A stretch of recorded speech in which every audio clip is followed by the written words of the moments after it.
Hey guys, so I just came from Mixstore. May pinalagay tayo. I waited for 1 month guys for this. It's been, yeah, it's pretty long guys. Tinanong ko yung mga nag-install ng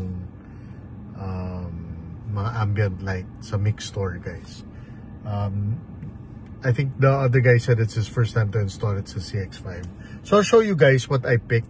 Instead of yung ambient light guys na you know, yung dito sa door, pakita ko sa inyo.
Hey guys, so anyway, di ba normally yung ambient light dito? So I chose ano yan, yung ano lang, door bowl light. So yan lang, simple lang guys. When you start the car, of course naka-auto ko. Pero even if hindi naka-on yung headlights, naka-on na to. Just like an OEM car na meron ambient light. So this one is master speed. You could do the light lang guys dito. Problema lang bubutasin nila, which ayaw ko. So, if I close the light, it's really nice guys. Nice and bright. I mean, it's good kasi at night guys, sometimes hindi mo kita yung, you know, when you're gonna open the door. And I think this is a good solution for that. And all 4 doors guys, as you can see. So, MS stands for master speed by the way. So, tingnan natin yung sa likod. Unlock natin doors.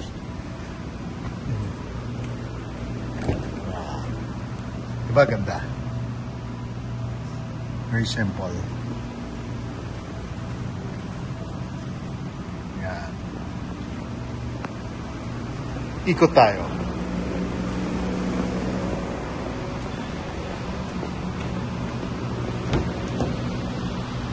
So there. And the last one.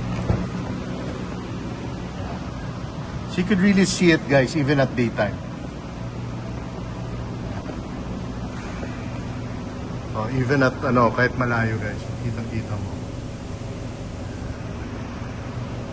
So also I had this replaced guys. The side mirror motor wasn't basically folding all the way. So pag binukos ko yung window, hindi siya nagfo-fold, parang halfway lang siya. So I guess because of the year of the car 2018, so 7 years, medyo nagkaka-problem na sa motor ng side mirror. But dito sa passenger side, it's okay. But this one, now it's good na. It folds flat. Ayan, all the way na. Dati kasi guys, halfway lang. So we replaced that. That was 3,000 pesos. Plus 500 for labor. So 3,500. Then, let's close the windows. Open the light. Also, I had to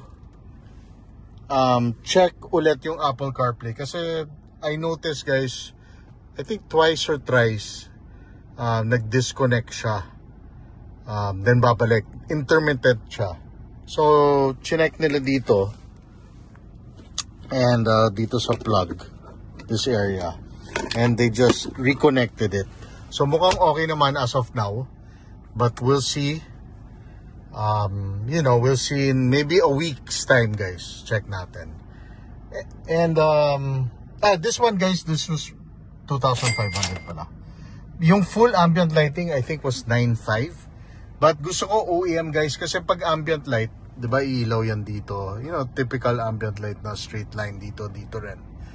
Problema, it has its separate control. It's not in the screen, which for me, gusto ko yung OEM na pwede ko control yung ambient light color and the brightness of screen. So I didn't opt for that. I opt for the cheaper option, but I think it's a more subtle option which I like guys. Ganda at night oh. So pag car park, kita-kita mo, so you can open the, 'di ba? The handle. Yan, just open it, 'di ba? Ganda.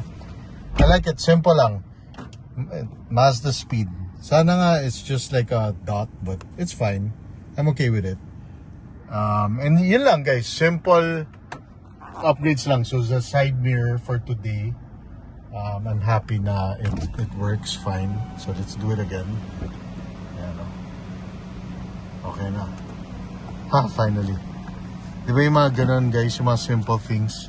Nakakainis kasi pag it doesn't work properly. So I had to address it kagad. I went on a Sunday para walang traffic. And hopefully this one turns out okay. Okay naman ang Mixstore guys. They address it quickly. They reply to my messages pag kailangan. And yeah. This car has been fantastic. Now it's what? When I got it, it was 65. So only ran it for wala pang 2,000. Yeah, mga 2,000 kilometers. Nadala ko na sa Baguio. Everything's okay since I service this car in Monworks. They did a fantastic job. Wala muna akong papalitan. The shocks are still good. Pag long drive, dun mo malang malalaman kung may sakit. You know, if something is wrong with the car. So I'm happy to report na okay yung car. Aircon is nice and cold. I love it. Yeah, I'm just happy with this car.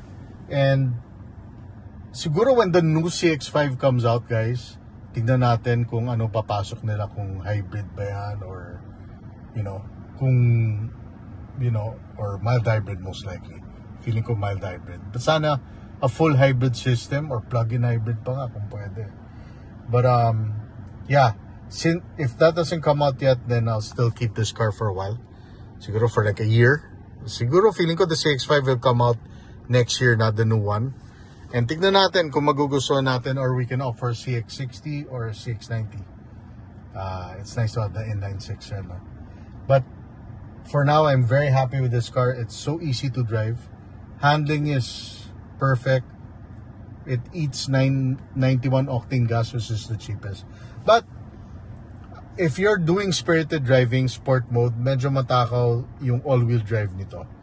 If you want a little bit more, how do you call it?